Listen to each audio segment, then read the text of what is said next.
वर्ष 47 के शुरुआती दिनों की बात है। दिल्ली में शास्त्रीय संगीत की एक महफिल सजी थी। इसमें प्रख्यात सारंगी वादक उस्ताद बुंदू खान ने दीपक राग की प्रस्तुति दी। दीपक राग के बारे में तो आप जानते ही हैं। उन दिनों प्रचलित मान्यता यही थी कि राग दीपक को अगर सही ढंग से गाने गाया जाए तो आग पैदा हो जाती है। उस्ताद बुंदू खान के एक चचेरे भाई थे उस्ताद चांद खान, जो कि दिल्ली घराने के प्रख्यात शास्त्रीय गायक थे। उन्होंने तब ही यह चेतावनी दे डाली कि बुंदू खान, आपने दीपक राग गा कर अच्छा नहीं किया, इससे आग की चिंगारियां तो निकलने ही लगी हैं। दुआ करो कि ये चिंगारियां आग की शक्ल में ना भड़क जाएं, वरना पूरे भारतीय क्षेत्र में इस आग को काबू कर पाना मुश्किल हो जाएगा। और उसके बाद सांप्रदायिकता की जो आग भड़की उसने पूरे देश को लपेट लिया। तब बिखराव का शिकार यह परिवार भी बना। उन दिनों उस्ताद चांद खान जहां भी बिंदु खान से मिलते उसे कोसने लगते। मैंने तब तुम्हें रोका था, यह दीपक राग तुम मत गाओ, आग लगने का अंदेशा है, लेकिन तुम नहीं माने। अब देख लो उस राग से कितनी तबाही हो रही है। कलमकार कहता है कि पता नहीं आप रागों की शक्ति में कितना विश्वास रखते हैं, मगर इतिहास गवाह है कि अकबर सम्राट के वक्त में यही हुआ था। जब हालात की उपेक्षा करते हुए मियाँ तानसेन ने यही राग प्रस्तुत किया तो उनके बदन पर फफोले निकल आए और पूरा जिस्म भीतर से जलने लगा था। उस स्थिति में उनकी बेटी सरस्वती ने राग मेघ की प्रस्तुति करके उनका उपचार किया था। मगर अब वैसे ही हालात देश में कुछ एक बुद्धिजीवियों ने पैदा कर दिए हैं कि विष बुझे शब्दों का प्रयोग करके उन्होंने जो कुछ अपनी बौद्धिकता के हवाले से कहा है वह अब देश के अधिकांश भागों में अपना असर दिखा रहा है। संकट इस बात का है कि इस बार दीपक राग के असर को बेअसर करने के लिए कोई भी राग मेघ की बात नहीं करता। सिर्फ अपने वोट बैंक, अपनी टीआरपी के लोभ में जो नफरत फैलाई गई है वह कब बुझेगी, कैसे बुझेगी, ये कोई नहीं जानता। एक और प्रसंग है।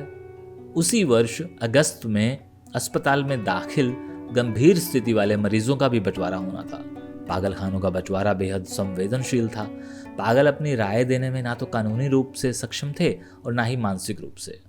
मंटो का टोबा टेक सिंह इसी क्षेत्र, इसी त्रासदी पर आधारित है। कसोली के पागलखाने का बंटवारा बेहद विचलित कर देने वाला था। कसोली, जो कि हिमाचल की स्थिति कुछ अलग थी, वहां पर लेडी लिन लिथगो टीबी सैनिटरियम के मुसलमान मरीजों को अस्पताल छोड़ने का निर्देश दे दिया गया था। उनमें ऐसे मरीज भी थे जिनके घाव अभी भी भरे नहीं थे।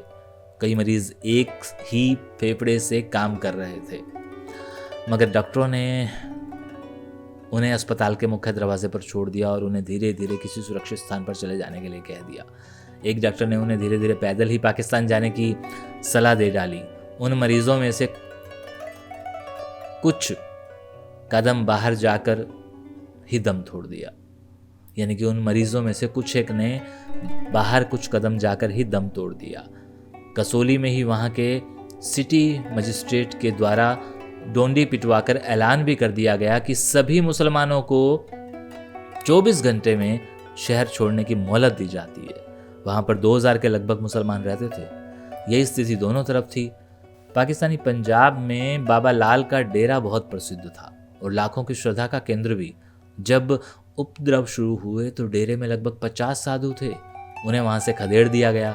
वे अपने मंत्रों का जाप करते करते काफिले की शक्ल में पैदल ही चल निकले। उनके गुरु संत स्वामी सुंदर सफेद घोड़े पर आगे आगे थे। इन लोगों के निकलते ही डेरे को आग लगा दी गई। साधुओं में से कुछ उसी रास्ते पर मरे हुए पाए गए। रावलपिंडी का एक आड़ती था मतीदास। उसने भागते समय कुछ 40,000 की नकदी व कुछ जेवर अपनी कलाई के साथ बांध लिए थे, मगर एक लुटेरे को जब पता चला कि कलाई के साथ कुछ बंधा है तो उसने मतीदास की कलाई ही काट ली थी। लायलपुर के एक कपड़ा मिल के बरसों तक एक साथ काम करने वाले मजदूरों में भी दंगों का जहर फैला। एक जाति के मजदूरों ने दूसरी जाति के मजदूरों को ही काट डाला और लायलपुर को पूरी तरह से लहू से लाल कर दिया गया। करनाल में मुस्लिम आबादियों में मुनादी करा दी गई कि मुस्लिमों के लिए अलग से बचाव रेलगाड़ियां आ रही हैं, सभी मुसलमान 2 घंटों में रेलवे स्टेशन पर पहुंच जाएं। प्रत्यक्षकारी बताते हैं, जो प्रत्यक्ष गवाह थे वो बताते हैं कि उस दिन लगभग 20,000 मुसलमान 1 घंटे में ही रेलवे स्टेशन में रेलवे लाइनों पर फैल गए। सभी रेलों में नहीं ठूस गए। शेष ने वहां से पैदल मार्च शुरू कर दिया। फाजिल्का के दिवंगत सतनाम दास पंसारी ने मरने से पहले बताया था कि उसके एक मित्र धनीराम पंसारी ने लोगों की लाशों में से बहता खून अपने व अपने बच्चों के चेहरों पर पोत डाला था, ताकि दंगाई उन्हें भी जख्मी या मृत समझकर बख्श दें। उस खून की गंध दूर करने के लिए धनीराम पंसारी को बरसों लग गए।